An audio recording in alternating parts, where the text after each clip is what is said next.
Demande toujours au Saint-Esprit de t'aider, de t'inspirer, de te guider, même quand il s'agit de faire les tâches manuelles. Quand je parle de tâches manuelles, il peut s'agir du ménage, de la cuisine, du bricolage. Je l'ai déjà dit, mais je vais encore le redire ici.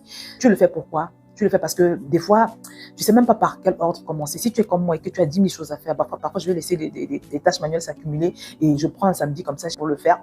Et je me retrouve parfois avec des montagnes. Et quand je me lève le matin, je dis Seigneur, je commence par où? Donc je l'invite. Et à ce moment-là, tu vas voir la sagesse qu'il va te donner d'organiser le travail. Toi-même, tu seras étonné.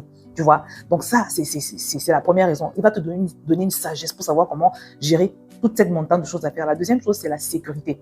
La sécurité, dans ce sens que parfois, tu peux avoir des petits accidents. Moi, j'ai entendu parler d'un homme qui travaille dans son jardin. Et puis, je ne sais pas ce qui s'est passé avec sa tronçonneuse. Son fils a eu la main coupée.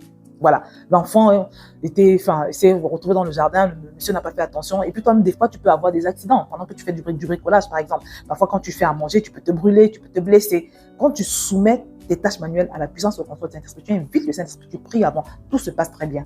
En plus du fait que quand il s'agit de la cuisine, tu vas voir, il y a une différence quand tu impliques le Saint-Esprit dans ta cuisine et quand tu le fais toi-même. Ça, je vais aborder ça une toute autre fois parce que c'est très puissant. Voilà. Donc, la deuxième chose, c'est pour la sécurité. Et maintenant, la troisième raison, c'est vraiment pour qu'il te fortifie. Parce que quand qui dit tâche manuelle, dit également dépense d'énergie. Si tu veux être surnaturellement fortifié, voilà, tu peux également l'inviter. Tu vas voir qu'à la fin, tu vas te sentir beaucoup moins fatigué que les autres fois. Voilà.